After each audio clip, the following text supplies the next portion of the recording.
এই যে যেই মামলাগুলো হচ্ছে সেই মামলাগুলোর জন্য কেন এই শহীদদের লাশকে কবর থেকে উপরে উঠাতে হবে?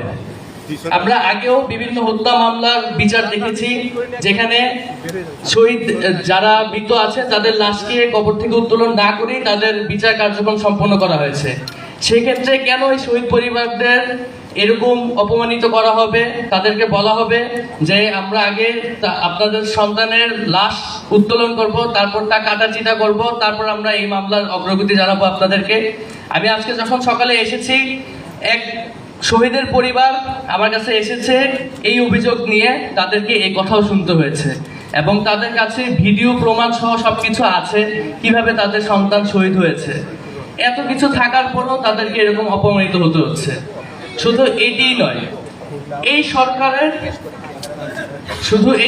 এই সরকারের বিভিন্ন উচ্চ পদস্থ কর্মকর্তাদের মধ্যেও কিছু মানুষ আছে যারা এই গণ অভ্যুত্থানকে পরবর্তী প্রজন্মের কাছে নিয়ে যেতে ভয় পাচ্ছে বা বাধাগ্রস্ত করছে।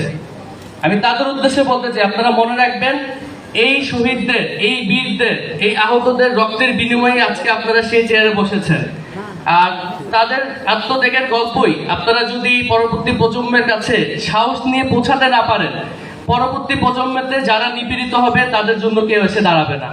সর্বশেষ এই শহীদ পরিবারদের উদ্দেশ্যে একটি কথাই বলতে চাই, আপনাদের স্বজন যারা শহীদ হয়েছে তারা তাদের জীবন বড় করেনি, তারা তাদের জীবন দীর্ঘ করেনি, কিন্তু তারা তাদের কর্মের মাধ্যমে তাদের জীবন শ্রেষ্ঠ করে গিয়েছে।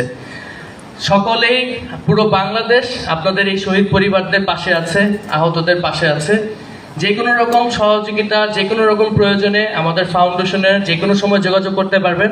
আমরা সবসময় আমাদের সর্বোচ্চ চেষ্টা করব, আমাদের সর্বোচ্চ দুঃখ দিয়ে আপনাদেরকে সহযোগিতা করার জন্য।